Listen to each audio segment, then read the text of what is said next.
Marathon, which I did it for first group, even though the group itself is a good idea, but I don't know if I could do it without it though. Because what happens is that you have your weekly kind of get together. You run the allotted amount of time. It's not like whenever you want. You know, it's just like you got to now did a mile. Next week's 2 miles. Next week's 3 miles. Or then jumps up to 10 or whatever you do. You know what I mean?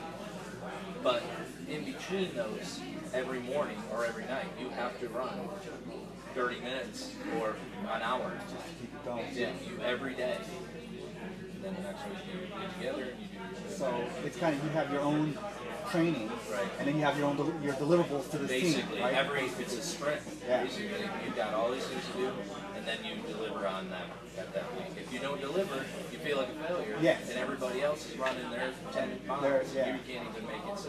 Yeah. But you know, there's also those things where I just can't do it today. Like, you know, that's a different situation. Sure. Physiologically, saying I cannot run 10 miles today. I don't feel good, or I'm not feeling it today, and you know, is it really a failure at that point? No, it doesn't mean you can't the next day run 11 miles. That's the thing. As long as it doesn't become one of those things where you're running, I think it's an accountability, right? Where if you de-scope so much where you're now not at your goal of hitting the end of the marathon, which isn't bad either, right? I mean, if you stop, you want to finish, you can walk a little far to get there and then finish. But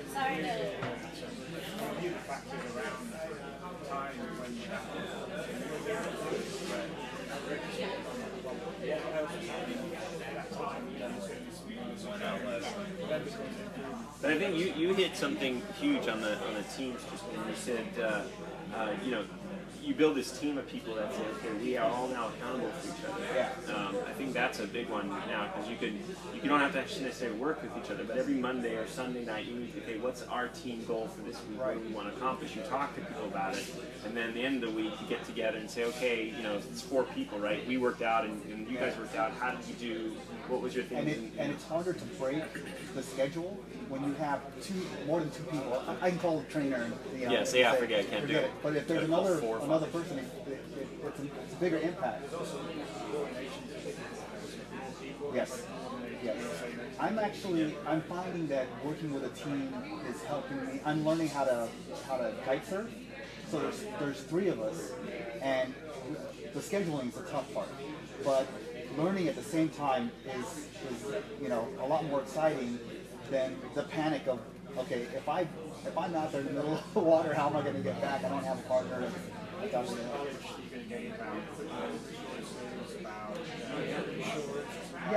What techniques to try? Right. I tried this new this week. This helped me. Oh, really? I'll try that next time. And I think this is a great application for it too, like training in teams. You know.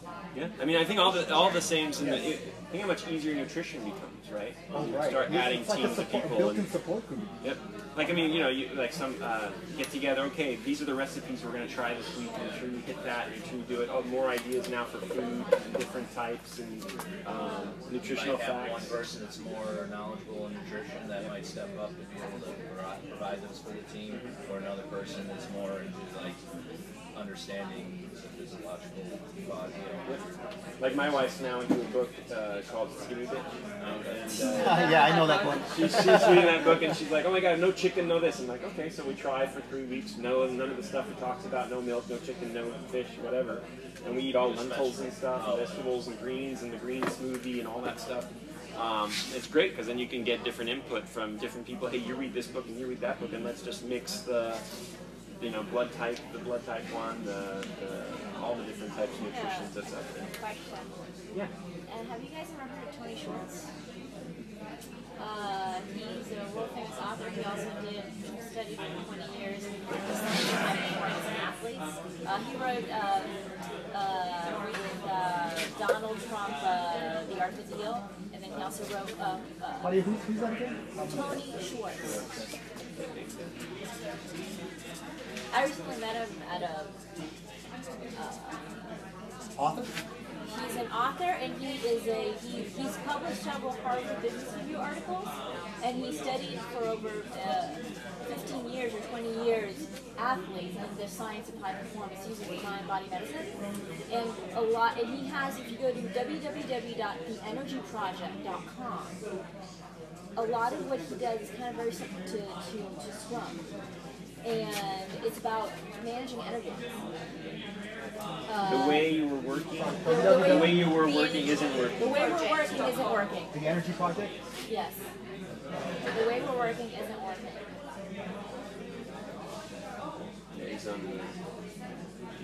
It talks about managing energy and how we, as human beings, we go from periods Sorry, of... I'm like No, that's graffiti, great. so...